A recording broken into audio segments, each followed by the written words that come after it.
So, Anton, when did you first start playing football?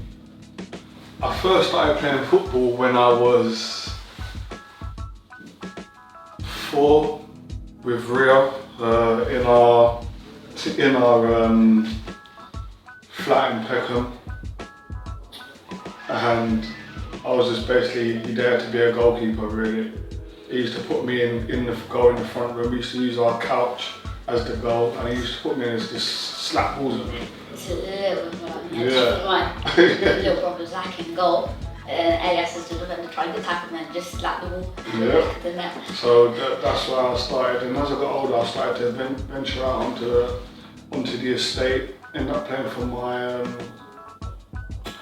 my uncle had a Sunday league team called Bloomfields, and I played for them. I was 6 playing in an under-8 tournament, and I slapped it up, man. Seriously, and I remember everyone was talking about me on the estate. I remember playing in the semi-final. I was on the bench. I came on, we were losing 1-0. I came on, got the ball, and I ran through about 4 people and slapped the ball off the crossbar. And then after that, we went on and won. And then at 9, I ended up playing for Athenley in Peckham, around the back of Peckham Park. I played a year for Athenley at under 9s, and I got scouted by West Ham. I was in West Ham's system from under 9s until I left at 23. Oh, so you there for the whole time? Yeah, from 9 years old, man. Yeah, so did you enjoy it? Like, when you first started playing football, your brother Rio was slapping all the balls at you. Were you enjoying it? Or? No, I used to cry, I'll be honest. But it was all part of my upbringing. You know, it was all part of what people fail to understand. I think even more so in this day and age is every step, every day is a lesson. You know, some good, some bad, but they're always lessons. You know, and part of my upbringing in football and lessons in football was learning that the ball don't hurt as much as you maybe think it does, and that was through Rio hitting the ball at me. You know, and that was from a young age. But it also made me determined that when I started playing up against him, and we're 7 years apart, but when I used to try and get the ball from him, like he would tell you, like I had that never say die attitude, like I had to get the ball at some point. You know, and that was the sibling rivalry that we had from kids, and I didn't realise what that was doing in terms of making the person. I understand it now because I've got my own children, but I didn't understand it then. And at times, was it enjoyable? Yes. At times, was it annoying? Yes. At times, did it hurt me? Yes. But I now know it was all lessons. Yeah, so you were a top level defender. At academy level, were you playing defence? You just went from defence all the way? No, I played centre midfield quite a bit, but I knew if I wanted to have a career in the game, I had to play centre back. You know, centre back became so much because I was good in centre midfield, but centre back I could see the game in front of me, and I knew it was a lot easier for me for the attributes that I had. You know, and so being one of many in centre midfield, or being one of very few in how I played at centre back, I knew if I wanted to have a career in the game at the top level, I needed to be a centre back, and that's what ended up happening. So, who was the most influential person in your career? The most influential person? From when you first started? From when I first started? No, from when you broke into the first team. So when I first broke into the first team, the manager, Glenn Roder, who sadly not here no more, but he gave me my debut, but he taught me a lesson that all footballers should know, you know, and it's not a lesson just for football, it's a lesson for life. I remember him saying to me, I asked him one day, I said, how come you picked me first to come and train with the first team? And he said, Anton, never forget this, your first impression is your most important impression on somebody. And I went, okay, well, what do you mean by that? He went, well, the first impression I had of you, I was watching you play, and you showed me a bit of composure. And I looked at it and I thought, oh, I want to see more of that. You know, and that's the first impression you had of me. And so he said to me, Anton, always your first impression on people is the most important one, because it sticks with them more than anything. Yeah. And that's the reason why when he ran the youth team, he said, I need a player, but I want Anton. You can say who you want to bring, I want Anton over with the first team.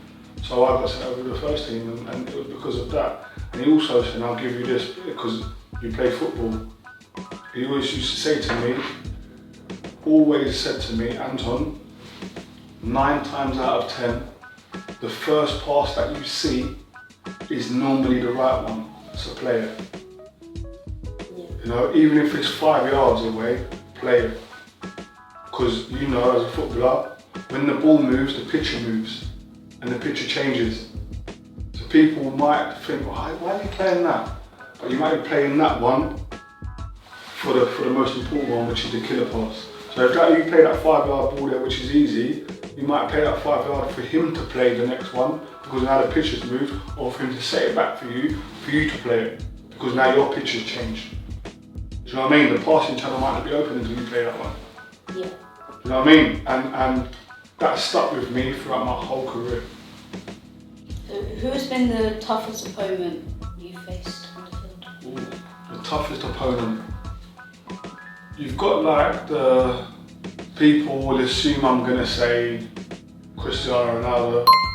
They assume I will say the Didier Drogba's, Thierry Henry's, Suarez's, the Guerreros and these types. But Nicolas Anelka, for me, he was the hardest that I played against, the best that I played against.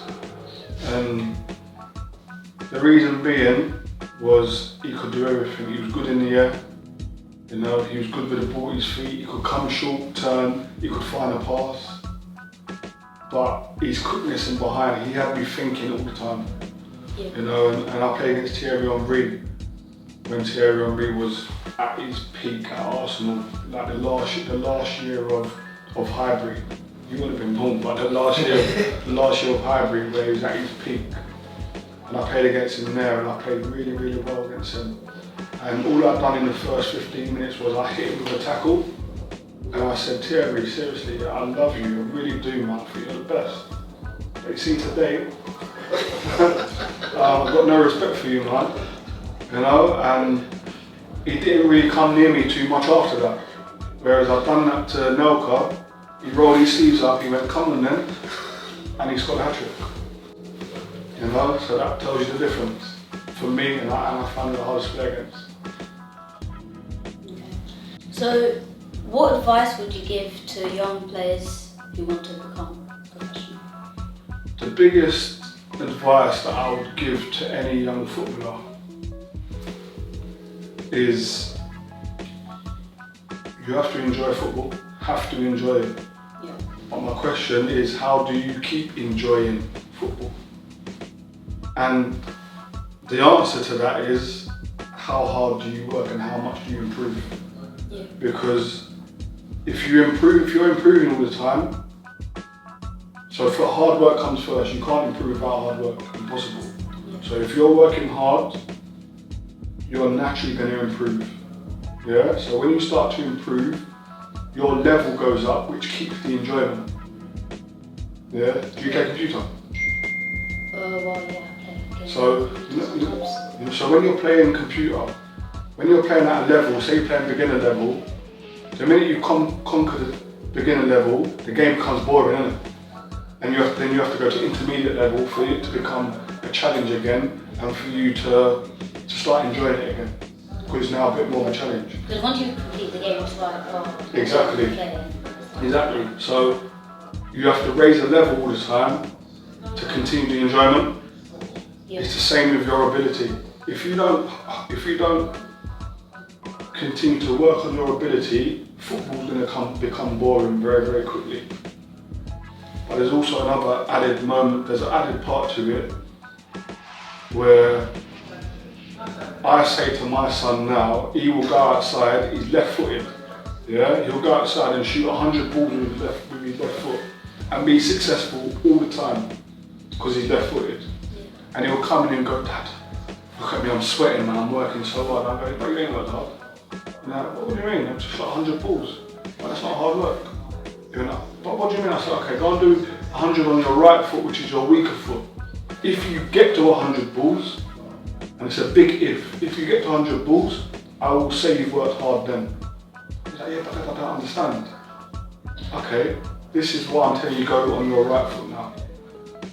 You're not successful with your right foot all the time. When you start becoming unsuccessful with something, as human beings, we're programmed that when we're not doing something well, we go back to something that we're good at. We shy away from the challenge of getting better, and we go back to our comfort zone, which is what we're good at. So if I know, if you get through that 100 balls, you're going to go through a boredom stage because you're not being successful. If you can get through that boredom stage, then I'll say you've worked hard. Because I know one thing that you have done, you would have got better with your right foot. You would have nailed it.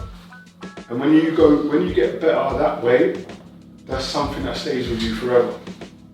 Yeah. Repetition. It's like times tables. Yeah, times tables. You might be good at your 2s, your 5s, your 10s, your 7s, but there's the 8s that maybe you struggle on, the 4s you might struggle on. How do you get better through times table? Repetition.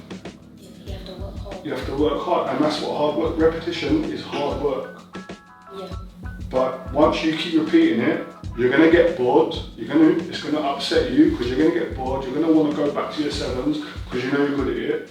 But I guarantee you work through that boring period of the one that you're not being successful with. When you get it, it stays with you forever. That is a fact, and that is how you enjoy anything you're doing. And I'm using different, not just football. This is life. You go into a job, you have to continue to elevate yourself. If you elevate yourself, you're never going to get bored. Never. That's my advice to any young player. To improve is to stay enjoying the game. Yeah. So we've already talked about the racism incident, so we're going to move on to how do you handle criticism from the media and fans? Do you feel like they're saying the right things about you or about your teammates or your team? I was very self-critical of myself. I always looked in the mirror at myself. I hated excuses. Absolutely. Every argument I had with a player, with a teammate or a manager was always based around someone having an excuse. Like, if I'm rubbish, I was rubbish because I was rubbish today. I didn't want to be, I was rubbish today because I didn't know who I was playing against. I didn't know that they were dominantly right-footed. I thought they were left-footed, so I showed them onto their right. And they was right-footed, so we scored a goal, but I didn't know that. No. One, I should know that, and two, I was just rubbish today because I was rubbish. I hate excuses. So when I would hear people criticise me, I would already done that on myself, but I always lived by, and I think having Rio as my brother really helped me with this, because I was compared to him so much that I could block out a lot of stuff, but what allowed me to block out everything was the people who mean the most to me, my family, my friends. They knew I was a good player in my own right. So as long as they still think I'm a good player, that's all that matters to me. You know, but if I didn't play well, best believe I couldn't wait to get back on the training pitch. I want to train the next day because I want to put that wrong right. Sometimes I have to wait 2 days. If I have to wait 2 days, I'll be at home thinking, I just need to get on the pitch. I need to get on the pitch because I need to start working hard again. You know, and that's how I dealt with criticism. Yeah. Okay. So you played for loads of clubs. What was your favourite formation to play as a defender, since you see the whole game? Yeah. My favourite club I played for was West Ham. My favourite formation was probably I enjoyed the old school 4-4-2. Yeah, everyone. You know, just because, you know, I was somebody who if I looked out at my team I wanted to see a structure. I wanted to see my formation. I wanted to visually see it. I knew where all my players were, because if I could see that, I felt like I could conduct and talk and tell people where they need to go, which made my job a lot easier. Yeah. You know? And I think 4-4-2, you know the fundamentals of a football game. The basics of a football game is when your team has the ball, you're expansive, you're open out, you're wide, and give yourself time and space. The minute you lose the game, you become compact. I want to see that in a 4-4-2. I want to see that in my formation, us doing that, expansive and then compact. I want to see that, you know? Yeah. And I saw that best in the 4-4-2 formation. Okay. So, So, Laurie Cunningham was in my story. He was the first black player in the league, I told you that. And what did you think of him? Did you watch him? Have you heard of him before? Or if not, then it's fine. But I didn't watch him. I was too young to watch him. He was like 1980s, 70s. But I know about Laurie. He's a trailblazer in football for our community. Yeah. He paved the way for us, and I think a lot of myself and a lot of us are indebted to him. You know, the way he carried himself through them tough times, being the first black man in La Liga. We see the way La Liga treats Vinicius Jr. In this day and age. So you can only imagine what it was like then, you know, and how he conducted himself, and was still able to go and be the best player on the pitch. Yeah. You know, because that's one thing I do know, that when you talk about the Galacticos, his name gets mentioned. You know, and that tells you the status of him. That tells you the person. You know. But yeah, I think all of us are indebted to someone like him. Who, as I said, the word trailblazer, there's nothing better, there's nothing bigger than that in our community. When someone's a trailblazer for our community, it's normally one of the first, but it's the first that does it in the right manner. Yeah. And does it with how our community really is. So our community, as a black community, we have a stereotype that we're aggressive, that we've got a chip on our shoulder, and we're always the problem. Whereas I grew up in love. I grew up in an environment that was graceful and around love, which is, I believe, and not just believe, but I know that's what my culture, our culture, is really based on. And he'd done it that way, and that's why for me he's a trailblazer. Yeah. So I've got two more questions left. So my brother plays for Chelsea. I play for Brighton. What tips do you have for brothers to make sure there's a healthy relationship on the football pitch? Because we want to win this match. If you're playing my team, then we're winning, or you don't really want to argue about it, and yeah. Oh, you're gonna argue. That's a given. You know, you're sports people. You're driven. You go on the pitch to win. Yeah. When me and Rio played against each other, we went on the pitch to win. You know, we had a job to do. In them 90 minutes, we wasn't like brothers. We were competitors. We were competing against each other. You know, and as long as you understand that and know that, and then once the final whistle's gone, now you're my brother, and we go back to that brotherly relationship. That's what matters. Yeah. Football is a sport that we love, but off the pitch is the most important part, because off the pitch is what makes the footballer. Yeah. So when you're brothers and you're playing against each other, you want to win the game. That's what you're there to do. You're there to win. However, once the final whistle's finished, you have to remember you are brothers. Yeah. You know, and you go back to that brotherly love. That's how it goes. Yeah, so last question. What advice would you give to footballers to set yourself up for a career after football? So once you're doing football, it's not just the only thing you can do. But what can you do after football? I think there's a lot that you can do. That's down to you as an individual. What do you want to do? Like, I mentor for my football agency, Rio Global Sports Management. I mentor for them because I believe that I went through so much in my career on the pitch and off the pitch that it would be wrong of me not to help the next generation of football players. Anything that a football player is going to go through, I've been through it. Whether that's a fight with a manager, a fight with a player, fights with fans, racism, not agreeing with tactics.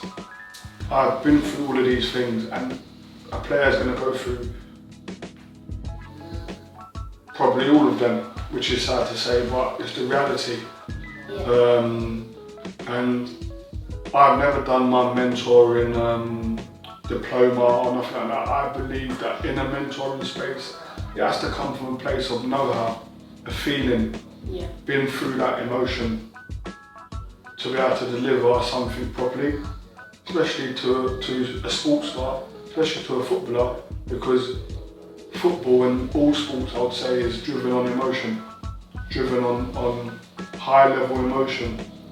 And to try and give help from a textbook around an emotion that you don't know, I think is near enough impossible, especially in high level sport. But I think, to answer your question, I think it depends on the individual, but as a footballer, you get afternoons off. Use your afternoon wisely.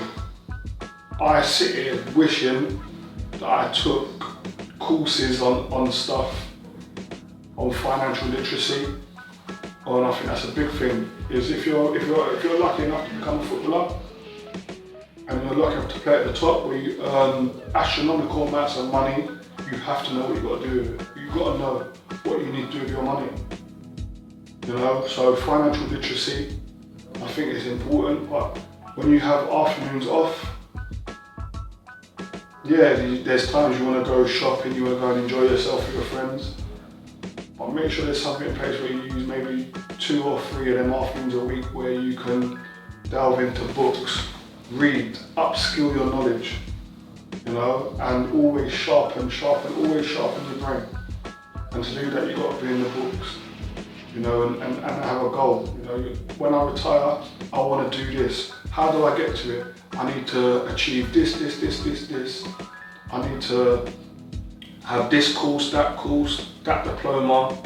You can get them whilst playing football because you train 3 hours a day. What are you doing the rest of your day?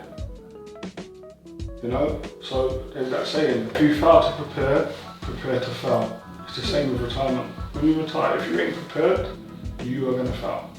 I'm lucky I had this to walk into. This was built for when I retired, built for when Rio retired. So we had this to walk into. I still found it hard. On my transition, I found it hard. And the biggest thing I will say, even at your young age now, learn about structure. Learn how to do it yourself.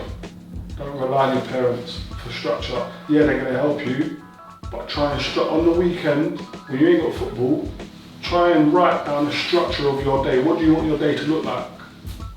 What do you want to do throughout this day? And structure it and try and keep to your structure. And the reason why I say that is because from the day I was born, I was told what to do, when to do it. From the minute I was born. Then I went to school, told what to do, when to do it. Finished school at 16. I went straight into West Ham, told when to be there, what time to be there, what to wear, where to wear it, what to eat, when to eat it, how to sleep, when to sleep. And then at 34, that structure stopped, and I struggled putting a day of structure together because I've never had to do it. So even at your age, learn about structure in a day. Because that is something that I'm 39 now, and it's something that I still struggle with. You know, so that's the advice I'll give you. Yeah, I want to add on a few more questions. No problem. Yeah, so what did you, this isn't about your football career or anything, but what did you think of the Ballon d'Or? Like, this year's? Who did you think really deserved it? It doesn't have to be Rodri or Vinicius. I think Vinicius. Yeah, he went for a lot. He deserved it. Yeah. For sure he deserved it. But then you look at Rodri. Rodri won the quadruple as well. Oh. He won 4 major trophies. Yeah. Which major trophies? He won the Prem. The Champions League. No, he didn't win it that year. Oh, did he win it that year? I was the year before. Yeah, it was the year before. Yeah. Okay, sorry, my bad. But I think football's about opinions, right? Yeah. And everybody has an opinion, and everyone thinks their opinion's right. That's what makes football the beautiful game that it is. But for me, if I'm looking at it, Vinicius should win it. Yeah. Because I like players who entertain. I come from Peckham, I come from the estate where you play in the cage, and if someone got bent up, everybody laughed. And you was like the joke So of the happens week. in my school, like if someone gets skilled up or not, like they're already laughing at them. Exactly, so I grew up on that. But then you hear Paul Scholes say it about Rodri. Only real football people will understand and appreciate what Rodri does. And so he deserves to win it. Yeah. You know, so it's swings and roundabouts because of everyone's opinion will be different. But my own opinion is Vinicius should have won. Same. And now time for the ultimate question. Wait, guess. We've covered so much, I don't know where this is going to go. I'm not sure, go on. Messi? No. No, but I'm going to break it into bits. So like, if you wanted to, let's say you owned a football team, and you wanted, so you had a choice between 3 forwards, and you wanted skill, would you call Messi or Ronaldo? I'd call Messi. You call Messi? If I want skill. Personally, I'll call Ronaldo because maybe not Ronaldo now because he's like older and yeah, but Messi's more of a dribbler, like dribble, but Ronaldo does use his skills more. Yeah, if I wanted to win, if I'm looking, I want to win, I'm picking Ronaldo. Yeah, same. For the simple fact of he's going to get you goals. He's not just that, he drags teams with him. And like, you look at everywhere Ronaldo's gone, he's made them win. Do you know what I mean? Like he's dragged the team with him. Yeah. Messi, outside of Barcelona, when he went PSG, he struggled. I don't think he had that, but like because Barcelona had like brilliant players, he had that support like that. Exactly, but they all made that. Every team was made for him. So every Barcelona team that won when he walked into it and he took over from Ronaldinho, the team was catered for him. Yeah. Then every change that they made with the team was all based around him. Everything was to get him the ball. Ronaldo would go into teams that weren't made for him and he would make them his own. Yeah. So if I want somebody who's going to come to my football club, I own a football club, and I want someone to come to my football club and make us great, I'm going with Ronaldo. Because I know he's got previous of doing it. You know? Whereas Messi hasn't. But I just think we should enjoy both of them. Yeah, exactly. That's the biggest thing. I think we should enjoy both of them. Like, we live in a time where... Do you think there'll be another comparison? No chance. No chance. Maybe in years to come, I won't be here for it. You might be, but I won't be here for it, for sure. So, Anton, do you think football is doing enough to kick racism out, or do you think there needs to be done more? Well, absolutely not. I don't think they're doing enough. And the reason why I say that is I've been, do I use the term lucky enough? No, I don't think I should use that. I think I've been, through my experience, been able to be in rooms where it's spoken about at high level. And you speak to the Premier League, the FA, the EFL, the PFA, all the governing bodies of English football, speak to them and they say that racism and discrimination is at the top of their list, that they want to eradicate from football. But their actions say another thing, you know, and what I mean by that is, you want to get rid of something, you need a deterrent. You need something that's going to make people go, make people think before they talk, make people think before they do anything. So if racism and discrimination is the number one on your list to eradicate, please explain to me why you only get a 4-match ban for racism or discrimination, but someone can bet, get caught, and they face a 2-year ban. Why racism a 2-year ban? Because if it was a 2-year ban, I guarantee you that person who's going to go and say something that they shouldn't, they're going to think about it. Yeah, I agree, because like, I think it was around 2020, 2021 when they were doing the knee. The knee didn't really, it doesn't actually do anything for it. Like, but what I would say is it continues the conversation. Yeah. You know, and that's why I wasn't against the knee.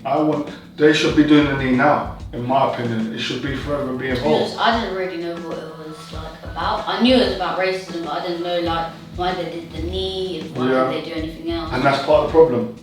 The messaging's wrong. You know, and football has a lot to answer for. There's 4 or 5 governing bodies of football, and everyone's got a separate message. Every message should be the same, just different headed paper. And there's no grey areas. People can't go, well, I didn't understand it. No, there's one message, and this is what it is.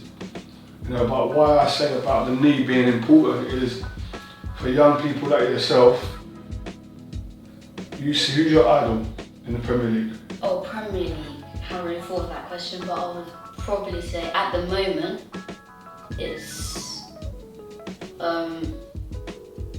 probably Haaland, because he scores goals. Okay, so Haaland. Or Doku. Okay, Doku or Haaland, either of them. You don't know why they're taking a knee. You watch them take a knee. That might trigger your mind to go, Mum, Dad, why are they taking a knee? Now it opens the conversation.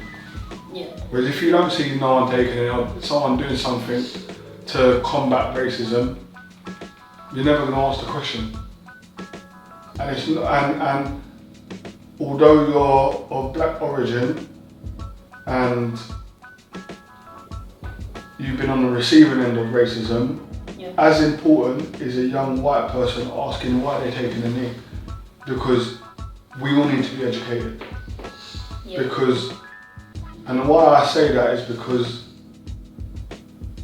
as the black community, we need allyship, we need allies. Yeah. And an ally can be any race. But I think having white allies is as important as having our community as allies, because the system tells you that when the people at the top that are white see people that look like them speaking about racism the same way me and you speak about racism, they're going to listen. They don't listen to me and you. They don't, that's the system. But when someone that looks like them starts talking about it, they have to listen. Because really they don't want us up there. Yeah. If they don't listen to the person who looks like them, that might create an opening for me and you. Yeah, which I don't really want. I've got a really quick question before I move on to the next one. I was just going to say that, you know how they say, like, I don't think you might not have heard of it, but you know when Real Madrid played Atletico Madrid and they're doing the keep racism out and everything, people wear masks so they wouldn't be caught or anything. But if you got, let's say in the Prem, no room to racism, like, you're not going to, if the whole stadium's racist, then you're not going to be able to find the one person who started it.